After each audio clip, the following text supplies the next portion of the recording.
This is your dose of daily market wisdom with master trader Nick Santiago. Starting from humble beginnings, Nick has been beating the markets for over 2 decades. He shares with you his take on the profitable trades that will have you moving towards financial freedom in no time at all. To see an in-depth review of his track record and much more, go to inthemoneystocks.com.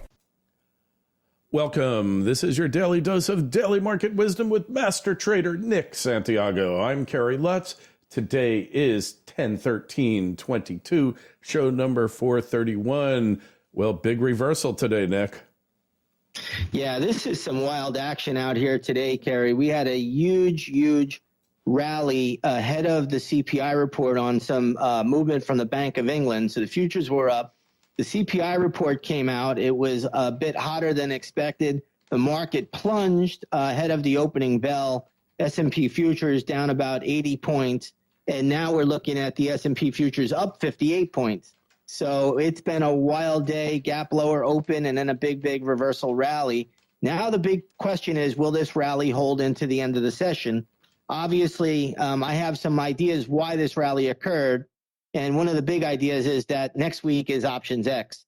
So, we see Options X starting out as a wild time period, but it really begins a couple of days the prior week before Options X week starts. So really just wild action today.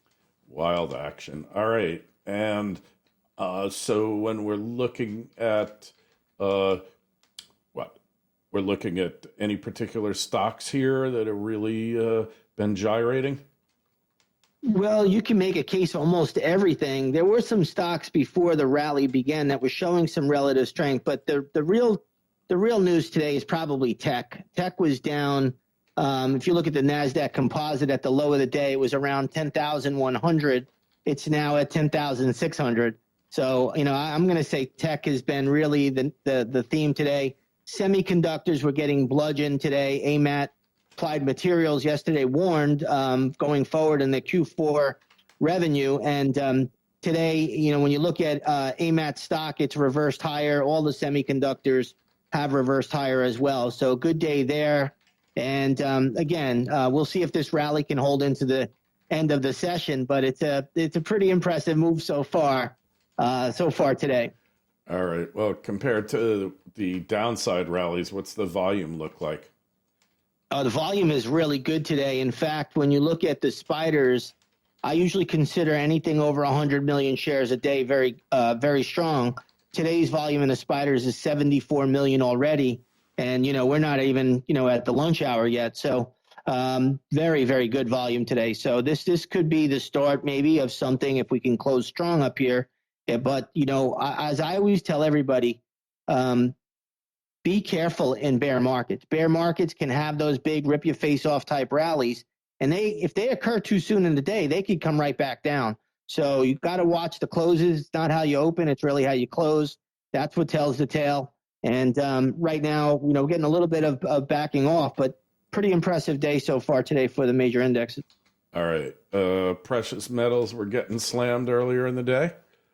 Yeah, they've made a little bit of a comeback though. So gold was really getting hammered earlier, but right now gold only down by about 0.5%. So it really has come back quite a bit. Silver also is getting slammed, and now silver is actually positive on the day, or basically flat.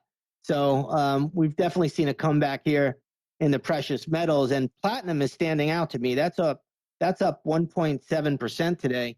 So platinum is 1.6%, excuse me. That's really the standout. That's actually behaving really well right now. So we know that there's going to be a platinum rally at some point. Maybe this is the start. Yeah, I've traded platinum twice already since July, and made money both times. I like platinum here a lot. I'd like to see it go a little lower so I could get it in on it a little bit cheaper, but I do think the lows for platinum are already in. The bottom is in already. All right. And finally, Bitcoin, which plunged below 19,000. Yeah. So Bitcoin, if you look at it today, it's also staging a little bit of a comeback, but still around that 19,000 level here, down about 180 points as we speak. So that's about a 1% decline. All in all, Bitcoin may live to fight another day, and that's kind of been the theme for the last month or so. But in the bigger picture, this thing's going to go sub 13,000. So those nimble traders out there that want to play Bitcoin for rallies, you can do so right now. It looks like there's still a chance of that. But bigger picture, when this market makes another move lower, I probably would expect Bitcoin to make another significant dip. But it is below that psychological 20,000 level, which I kind of call the danger zone. So you should be careful here.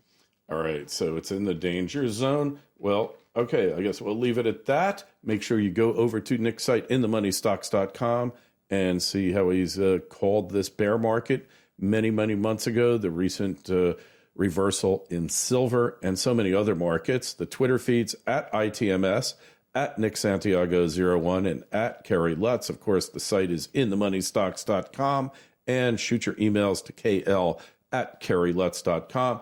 Nick, we will talk to you on Friday. Sounds good.